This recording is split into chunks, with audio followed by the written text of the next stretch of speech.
Magandang araw. Ako po si Mark Lester Liraga.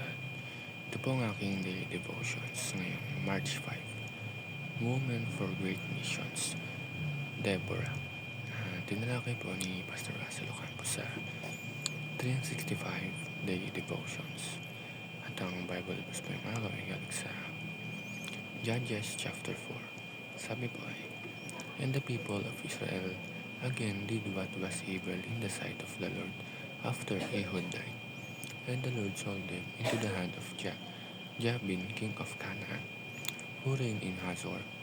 The commander of his army was Sisera, who lived in Harosheth Hagoyim. Then the people of Israel cried out to the Lord for help, for he had 900 chariots of iron, and he oppressed the people of Israel cruelly, cruelly for 20 years. Now Deborah, a prophetess, the wife of Lapidot, was judging Israel at that time. Sa panahon ito, muling nagkasala ang Israel sa harap ng Diyos.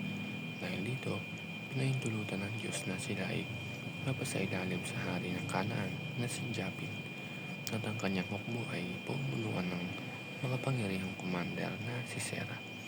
20 taong silang pinahirapan. Ngunit nang sila ay sumigaw sa Diyos, nagbangon ng Diyos ng isang leader, at ang leader na iyon ay isang babae, si Deborah. Mabasa natin sa Judges chapter 4 verse 14. And Deborah said unto Barak, For this is the day in which the Lord hath delivered Sisera into thine hand. Is not the Lord gone out before thee? Sa kwentong ito, may tatlong mahalagang katotohanan tayong matututunan.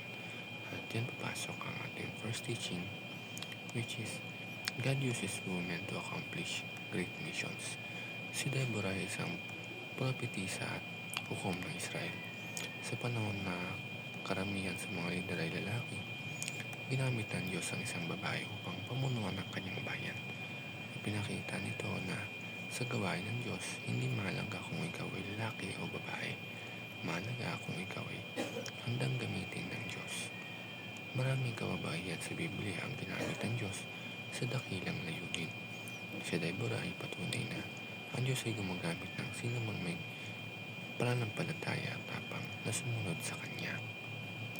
Second, God uses the weak to defeat the strong. Ang hukbo ni Sisera ay may 900 chariots of iron, isang napakalakas na military advantage noong panahong iyon. Sa mata ng tao, imposibleng silang talunin. Ngunit sa plano ng Diyos, ang tagumpay ay hindi nakasalalay sa lakas ng tao. At ang last, God is the real warrior in the spiritual realm. Sa labanang ito, malinaw na ang Diyos ang tunay na mandirigma. Siya ang nagbigay ng tagumpay laban kay Sisera. Ito ay paalala sa atin na ang mga laban sa buhay ay hindi lamang pisikal o emosyonal. May spiritual battle din na nagaganap. At sa laban na iyon, ang Diyos ang ating tagapaglaban. Kapag kasama natin ang Diyos, hindi natin kailangan matakot sa anumang hamon o pagsubok ng buhay. Yun lamang po.